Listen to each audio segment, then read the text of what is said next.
Both peoples manufactured a fermented, intoxicating drink, the one deriving it from barley, the other from maize. Both drank toasts. Both had the institution of marriage, an important part of the ceremony consisting in the joining of hands. Both recognized divorce, and the Peruvians and Mexicans established special courts to decide cases of this kind. Both the Americans and the Europeans erected arches and had triumphal processions for their victorious kings, and both strewed the ground before them with leaves and flowers. Both celebrated important events with bonfires and illuminations. Both used banners. Both invoked blessings. The Phoenicians, Hebrews, and Egyptians practiced circumcision. Palacio relates that at Azori, in Honduras, the natives circumcised boys before an idol called Iselca. Carta, page 84. Lord Kingsborough tells us the Central Americans used the same rite, and Mackenzie, quoted by Retzius, says he saw the ceremony performed by the Chippewas. Both had bards and minstrels who on great festivals sung the deeds of kings and heroes. Both the Egyptians and Peruvians had agricultural fairs. Both took a census of the people. Among both, the land was divided per capita among the people. In Judea, a new division was made every 50 years. The Peruvians renewed every year all the fires of the kingdom from the temple of the sun, the new fire being kindled from concave mirrors by the sun's rays. The Romans under Numa had precisely the same custom. The Peruvians had theatrical plays. They chewed the leaves of the coca mixed with lime, as the Hindu today chews the leaves of the betel mixed with lime. Both the American and European nations were divided into castes. Both practiced planet worship. Both used scales and weights and mirrors. The Peruvians, Egyptians, and Chaldeans divided the year into 12 months, and the months into lesser divisions of weeks. Both inserted additional days so as to give the year 365 days. The Mexicans added 5 intercalary days, and the Egyptians, in the time of Amnoth I, had already the same practice. Humboldt, whose high authority cannot be questioned, by an elaborate discussion, views de Cordilleras, page 148 at Sec, at 1870, has shown the relative likeness of the Nahua calendar to that of Asia. He cites the fact that the Chinese, Japanese, Kalmucks, Mongols, Manchu, and other hordes of Tartars have cycles of 60 years' duration, divided into 5 brief periods of 12 years each. The method of citing a date by means of signs and numbers is quite similar with Asiatics and Mexicans. He further shows satisfactorily that the majority of the names of the 20 days employed by the Aztecs are those of a zodiac used since the most remote antiquity among the peoples of Eastern Asia.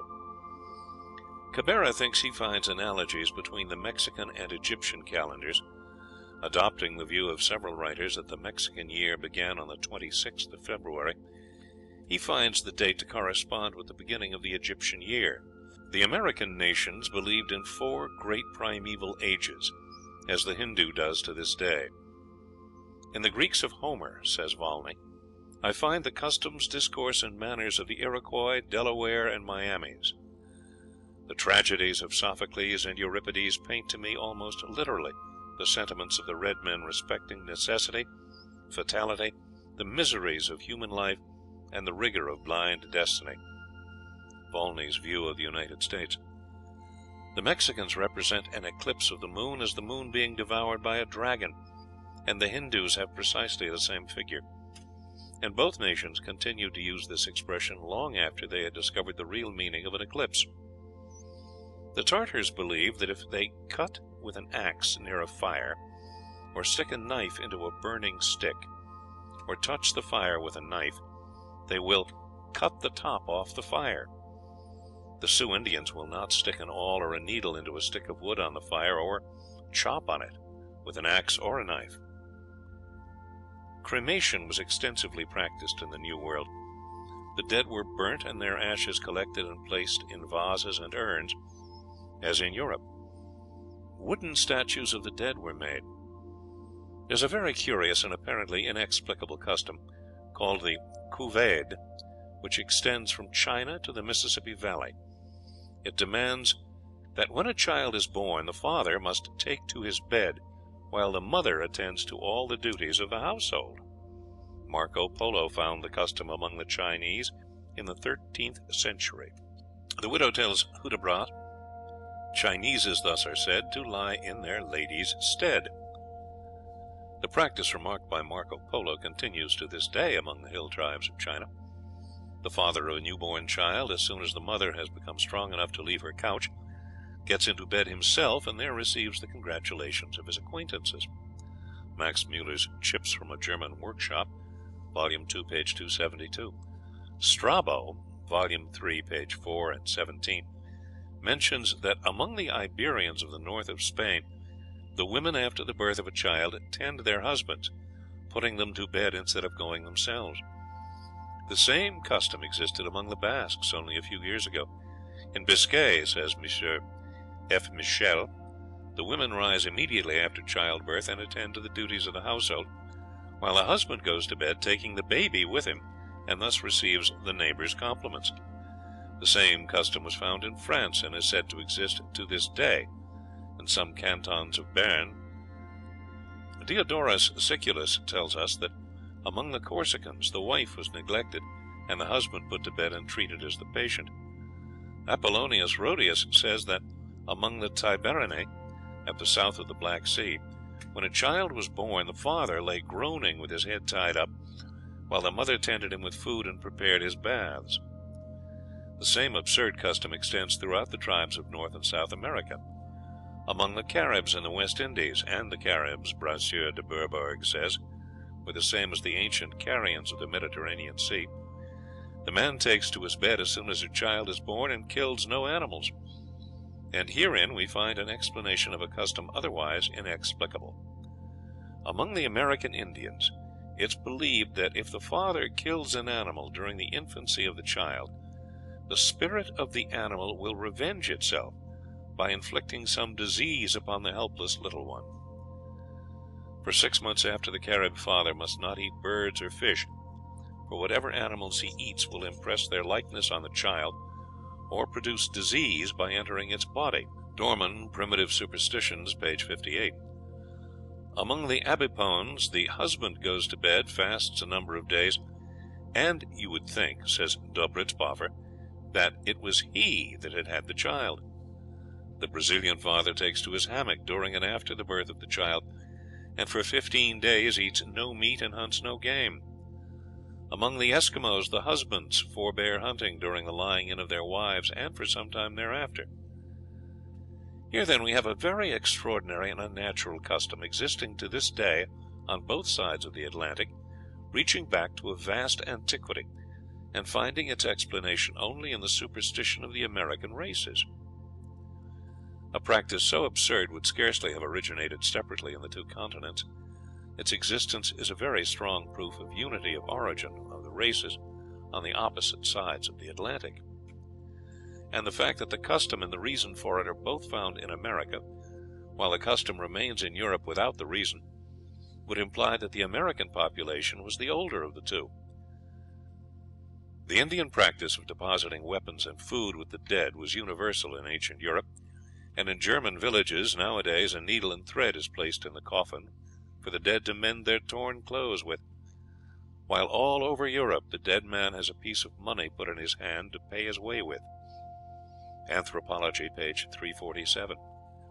The American Indian leaves food with the dead. The Russian peasant puts crumbs of bread behind the saints' pictures on the little iron shelf, and believes that the souls of his forefathers creep in and out and eat them.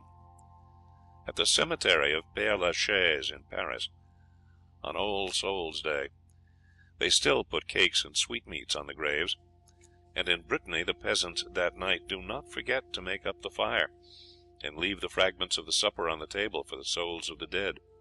Ibid, page 351. The Indian prays to the spirits of his forefathers. The Chinese religion is largely ancestor worship, and the rites paid to the dead ancestors, or lares, held the Roman family together. Anthropology, page 351. We find the Indian practice of burying the dead in a sitting posture in use among the Nasamonians, tribe of Libyans. Herodotus, speaking of the wandering tribes of northern Africa, says, "They bury their dead according to the fashion of the Greeks. They bury them sitting, and are right careful, when the sick man is at the point of giving up the ghost, to make him sit and not let him die lying down." The dead bodies of the caciques of Bogota were protected from desecration by diverting the course of a river, and making the grave in its bed, and then letting the stream return to its natural course. Alaric, the leader of the Goths, was secretly buried in the same way. Dorman, Primitive Superstition, page 195. Among the American tribes, no man is permitted to marry a wife of the same clan name or totem as himself. In India, a Brahmin is not allowed to marry a wife whose clan name, her cow stall, as they say, is the same as his own, nor may a Chinaman take a wife of his own surname. Anthropology, page 403. Throughout India, the hill tribes are divided into septs or clans, and a man may not marry a woman belonging to his own clan. The Kalmucks of Tartary are divided into hordes, and a man may not marry a girl of his own horde. The same custom prevails among the Circassians and the Samoyeds of Siberia, and Ostyaks and Yakuts regard it as a crime to marry a woman of the same family, or even of the same name. Sir John Lubbock Smith Rep, page 347, 1869. Sottism, the burning of the widow upon the funeral pile of the husband, was extensively practiced in America. West's Journal, page 141. As was also the practice of sacrificing warriors, servants, and animals at the funeral of a great chief. Dorman, pages 210 to 11. Beautiful girls were sacrificed to appease the anger of the gods, as among the Mediterranean races. Bancroft, volume 3, page 471. Fathers offered up their children for a like purpose, as among the Carthaginians. The poisoned arrows of America had their representatives in Europe. Odysseus went to Ephyra for the man-slaying drug with which to smear his bronze-tipped arrows. Tyler's Anthropology, page 237. The bark canoe of America was not unknown in Asia and Africa. Ibid, page 254. While the skin canoes of our Indians and the Eskimos were found on the shores of the Thames and the Euphrates. In Peru and on the Euphrates, commerce was carried on upon rafts supported by inflated skins. They are still used on the Tigris.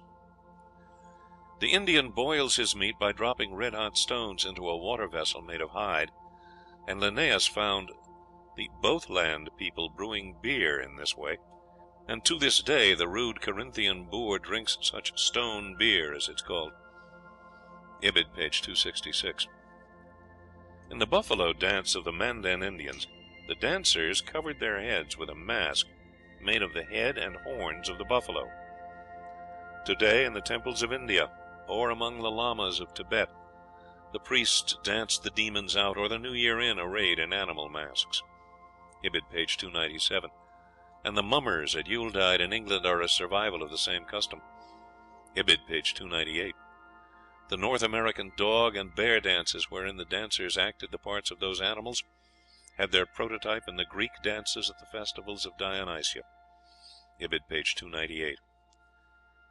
Tattooing was practiced in both continents. Among the Indians it was fetishistic in its origin. Every Indian had the image of an animal tattooed on his breast or arm to charm away evil spirits. Dorman, Primitive Superstitions, page 156. The sailors of Europe and America preserve to this day a custom which was once universal among the ancient races. Banners, flags, and armorial bearings are supposed to be survivals of the old totemic tattooing. The Arab woman still tattoos her face, arms, and ankles. The war paint of the American savage reappeared in the woad with which the ancient Briton stained his body, and Tyler suggests that the painted stripes on the circus clown are a survival of a custom once universal. Tyler's Anthropology, page 327. In America, as in the Old World, the temples of worship were built over the dead. Dorman, Primitive Superstitions, page 178. Says Prudentius, the Roman bard, "They were as many temples as gods as sepulchres." The Etruscan belief that evil spirits strove for the possession of the dead was found among the Mosquito Indians. Bancroft, Native Races, Volume 1, page 744. The belief in fairies, which forms so large a part of the folklore of Western Europe, is found among the American races. The Ojibways see thousands of fairies dancing in a sunbeam. During a rain, myriads of them bide in the flowers. When disturbed, they disappear underground. They have their dances like the Irish fairies, and, like them, they kill the domestic animals of those who offend them. The Dakotas also believe in fairies. The Otos located the little people in a mound at the mouth of Whitestone River. They were 18 inches high, with very large heads. They were armed with bows and arrows, and killed those who approached their residence. See Dorman's Origin of Primitive Superstitions, page 23. The Shoshone legends people the mountains of Montana with little imps, called Nirumbis, 2 feet long, naked, and with a tail. They stole the children of the Indians, and left in their stead the young of their own baneful race, who resembled the stolen children so much that the mothers were deceived and suckled them, whereupon they died. This greatly resembles the European belief in changelings. Ibid, page 24. In both continents we find tree worship. In Mexico and Central America, cypresses and palms were planted near the temples, generally in groups of 3s. They were tended with great care, and received offerings of incense and gifts. The same custom prevailed among the Romans. The cypress was dedicated to Pluto, and the palm to Victory. Not only infant baptism by water was found both in the old Babylonian religion and among the Mexicans, but an offering of cakes, which is recorded by the prophet Jeremiah as part of the worship of the Babylonian goddess mother, the Queen of Heaven, was also found in the ritual of the Aztecs. Builders of Babel, page 78. In Babylonia, China, and Mexico, the caste at the bottom of the social scale lived upon floating islands of reeds or rafts, covered with earth, on the lakes and rivers. In Peru and Babylonia, marriages were made but once a year at a public festival.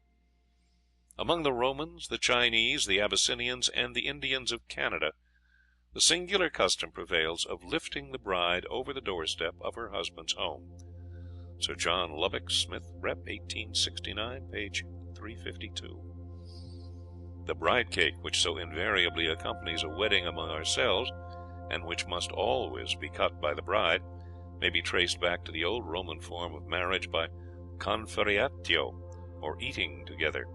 So also among the Iroquois, the bride and bridegroom used to partake together of a cake of sagamite, which the bride always offered to her husband. Ibid. Among many American tribes, notably in Brazil, the husband captured the wife by main force, as the men of Benjamin carried off the daughters of Shiloh at the feast, and as the Romans captured the Sabine women. Within a few generations, the same old habit was kept up in Wales, where the bridegroom and his friends, mounted and armed as for war, carried off the bride. And in Ireland, they used even to hurl spears at the bride's people, though at such a distance that no one was hurt, except now and then by accident, as happened when one Lord Hoath lost an eye, which mischance put an end to this curious relic of antiquity. That from Taylor's Anthropology, page 409. Marriage in Mexico was performed by the priest. He exhorted them to maintain peace and harmony, and tied the end of the man's mantle to the dress of the woman. He perfumed them and placed on each a shawl on which was painted a skeleton, as a symbol that only death could now separate them from one another. Dorman, Primitive Superstitions, page 379. The priesthood was thoroughly organized in Mexico and Peru. They were prophets as well as priests. They brought the newly born infant into the religious society. They directed their training and education. They determined the entrance of the young men into the service of the state. They consecrated marriage by their blessing. They comforted the sick and assisted the dying. Ibid, page 374. There were 5,000 priests in the temples of Mexico. They confessed and absolved the sinners, arranged the festivals, and managed the choirs in the churches. They lived in conventual discipline, but were allowed to marry. They practiced flagellation and fasting, and prayed at regular hours. There were great preachers and exhorters among them. There were also convents into which females were admitted. The novice had her hair cut off and took vows of celibacy. They lived holy and pious lives. Ibid, pages 375, 376. The king was the high priest of the religious orders. A new king ascended the temple naked except his girdle. He was sprinkled 4 times with water which had been blessed. He was then clothed in a mantle, and on his knees took an oath to maintain the ancient religion. The priests then instructed him in his royal duties. Ibid, page 378. Besides the regular priesthood, there were monks who were confined in cloisters. Ibid, page 390. Cortez says the Mexican priests were very strict in the practice of honesty and chastity, and any deviation was punished with death. They wore long white robes and burned incense. Dormant Primitive Superstitions, page 379. The first fruits of the earth were devoted to the support of the priesthood. Ibid, page 383. The priests of the Isthmus were sworn to perpetual chastity. The American doctors practiced phlebotomy. They bled the sick because they believed the evil spirit which afflicted him would come away with the blood. In Europe, phlebotomy only continued to a late period, but the original superstition out of which it arose, in this case as in many others, was forgotten. There is opportunity here for the philosopher to meditate upon the perversity of human nature and the persistence of hereditary error. The superstition of one age becomes the science of another. Men were first bled to withdraw the evil spirit, then to cure the disease, and a practice whose origin is lost in the night of ages is continued into the midst of civilization, and only overthrown after it has sent millions of human beings to untimely graves. Dr. Sangrado could have found the explanation of his profession only among the red men of America. Folklore.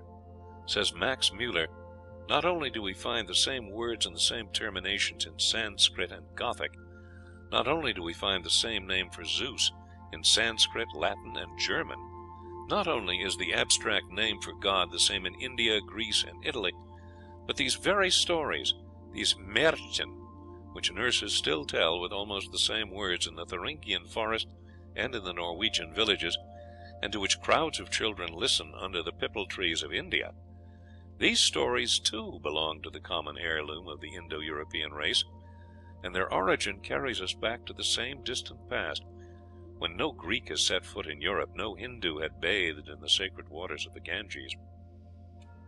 And we find that an identity of origin can be established between the folklore or fairy tales of America and those of the Old World, precisely such as exists between the legends of Norway and India. Mr. Taylor tells us the story of the 2 brothers in Central America, who, starting on their dangerous journey to the land of Xibalba, where their father had perished, plant each a cane in the middle of their grandmother's house, that she may know by its flourishing or withering whether they are alive or dead. Exactly the same conception occurs in Grimm's Märchen, when the 2 gold children wish to see the world and to leave their father, and when their father is sad and asks them how he shall bear news of them, they tell him, "We leave you the 2 golden lilies. From these you can see how we fare. If they are fresh, we are well. If they fade, we are ill. If they fall, we are dead." Grimm traces the same idea in Hindu stories. Now this, says Max Muller, is strange enough, and its occurrence in India, Germany, and Central America is stranger still. Compare the following stories, which we print in parallel columns, one from the Ojibwe Indians and the other from Ireland. The Ojibwe story goes, the birds met together one day to try which could fly the highest. Some flew up very swift, but soon got tired, and were passed by others of stronger wing, but the eagle went up beyond them all, and was ready to claim the victory, when the gray linnet, a very small bird, flew from the eagle's back, where it had perched unperceived, and, being fresh and unexhausted, succeeded in going the highest. When the birds came down and met in council to award the prize, it was given to the eagle, because that bird had not only gone up nearer to the sun than any of the larger birds, but it had carried the linnet on its back. For this reason the eagle's feathers became the most honorable marks of distinction a warrior could bear. Now the Irish story goes, the birds all met together one day and settled among themselves that whichever of them could fly highest was to be the king of all. Well, just as they were on the hinges of being off, what does the little rogue of a wren do but hop up and perch himself unbeknownst on the eagle's tail? So they flew and flew ever so high, till the eagle was miles above all the rest, and could not fly another stroke, he was so tired. Then says he, I am the king of the birds. You lie, says the wren, darting up a perch and a half above the big fellow. Well, the eagle was so mad to think how he was done, that when the wren was coming down, he gave him a stroke of his wing, and from that day to this, the wren was never able to fly farther than a hawthorn bush. And then compare these two stories. The Asiatic story. In Hindu mythology, Urvasi came down from heaven and became the wife of the son of Buddha, only on condition that 2 pet rams should never be taken from her bedside, and that she should never behold her lord undressed. The immortals, however, wishing Urvasi back in heaven, contrived to steal the rams, and, as the king pursued the robbers with his sword in the dark, the lightning revealed his person, the compact was broken, and Urvasi disappeared. This same story is found in different forms among many people of Aryan and Turanian descent, the central idea being that of a man marrying someone of an aerial or aquatic origin, and living happily with her till he breaks the condition on which her residence with him depends. Stories exactly parallel to that of Raymond of Toulouse, who chances in the hunt upon the beautiful Melusina at a fountain, and lives with her happily until he discovers her fish nature, and she vanishes. Now, the American story. Wampy, a great hunter, once came to a strange prairie, where he heard faint sounds of music, and, looking up, saw a speck in the sky, which proved itself to be a basket containing 12 most beautiful maidens, who, on reaching the earth, forthwith set themselves to dance. He tried to catch the youngest, but in vain. Ultimately he succeeded by assuming the disguise of a mouse. He was very attentive to his new wife, who was really a daughter of one of the stars, but she wished to return home, so she made a wicker basket secretly, and, by help of a charm she remembered, ascended to her father. If the legend of Cadmus recovering Europa, after she has been carried away by the white bull, the spotless cloud, means that the sun must journey westward until he sees again the beautiful tints which greeted his eyes in the morning, it's curious to find a story current in North America to the effect that a man once had a beautiful daughter, whom he forbade to leave the lodge lest she should be carried off by the king of the buffaloes, and that as she sat, notwithstanding, outside the house combing her hair, all of a sudden the king of the buffaloes came dashing on with his herd of followers, and, taking her between his horns, away he cantered over plains, plunged into a river which bounded his land, and carried her safely to his lodge on the other side, whence she was finally recovered by her father. Games. The same games and sports extended from India to the shores of Lake Superior. The game of the Hindoos, called Pachisi, is played upon a cross-shaped board or cloth. It's a combination of checkers and draughts, with the throwing of dice, the dice determining the number of moves. When the Spaniards entered Mexico, they found the Aztecs playing the game, called Patoli, identical with the Hindoo Pachisi, on a similar cross-shaped board.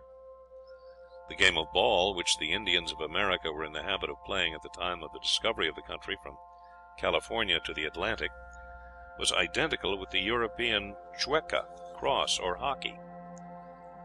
One may well pause after reading this catalogue and ask himself, wherein do these people differ? It's absurd to pretend that all these similarities could have been the result of accidental coincidence.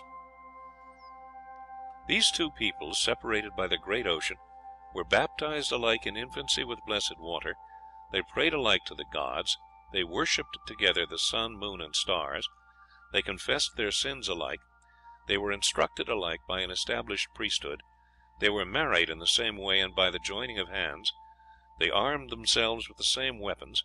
When children came, the man on both continents went to bed and left his wife to do the honors of the household. They tattooed and painted themselves in the same fashion. They became intoxicated on kindred drinks. Their dresses were alike. They cooked in the same manner. They used the same metals. They employed the same exorcisms and bleedings for disease. They believed alike in ghosts, demons, and fairies. They listened to the same stories. They played the same games. They used the same musical instruments. They danced the same dances, and when they died they were embalmed in the same way and buried sitting, while over them were erected on both continents the same mounds, pyramids, obelisks, and temples. And yet we are asked to believe that there was no relationship between them, and that they had never had any ante-Columbian intercourse with each other. If our knowledge of Atlantis was more thorough, it would no doubt appear that in every instance wherein the people of Europe accord with the people of America, they were both in accord with the people of Atlantis, and that Atlantis was the common center from which both peoples derived their arts, sciences, customs, and opinions. It will be seen that in every case where Plato gives us any information in this respect as to Atlantis, we find this agreement to exist. It existed in architecture, sculpture, navigation, engraving, writing, an established priesthood, the mode of worship, agriculture, the construction of roads and canals, and it is reasonable to suppose that the same correspondence extended down to all the minor details treated of in this chapter.